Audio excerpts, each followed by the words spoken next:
Семејството на 43 годишниот Јурий Вовченко веќе 5 генерации се занимава со земјоделство во регионот Харков. И тој продолжува да го прави тоа и денес, среде војна, откако издржа неколкумесечна руска окупација.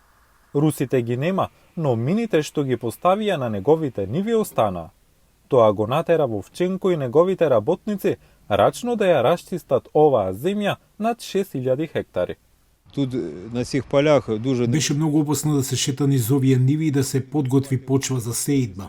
Но ние го правиме тоа за да преживееме. Ако не го направиме тоа ова година, ќе има мала надеж да ја преживееме следната. Вовченко го добива житото што го сее од колега земјоделец во централна Украина. Неговите залихи беа запалени од русите кога го окупираа регионот од март 2022 до септември 2022 година. А Вовченко се сеќава дека постојано чувствувал ужас. називали бандерици. Сите не нарекува нацисти и не можете да се расправате со човек кој вперува пиштол во вас. Тој се сеќава како го заклучиле добитокот по плевните и не им дозволувале на локалните жители да ги хранат животните.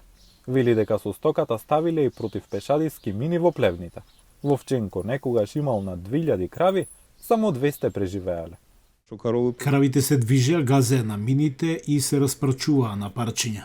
Шрапнели погодиле и многу од нив, така што ако една крава сгазнала на мина, други 2 или 3 до неа би биле погодени и ќе искрвара до смрт. Пред војната Вовченко работеше со француски производител на јогурт што работи во Украина.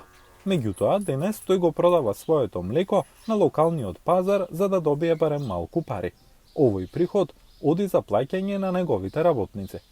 Тој проценува дека руската инвазија го чинала околу 15 милиони долари од почетокот на војната. И додека оваа штета е поправлива, некои други загуби не се, вели Вовченко. За време на окупацијата руските сили заробиле 6 негови работници, ги мачеле и потоа живи ги запалиле. По деокупацијата ДНК анализата покажа дека се работи за наши луѓе кои биле запалени во визби.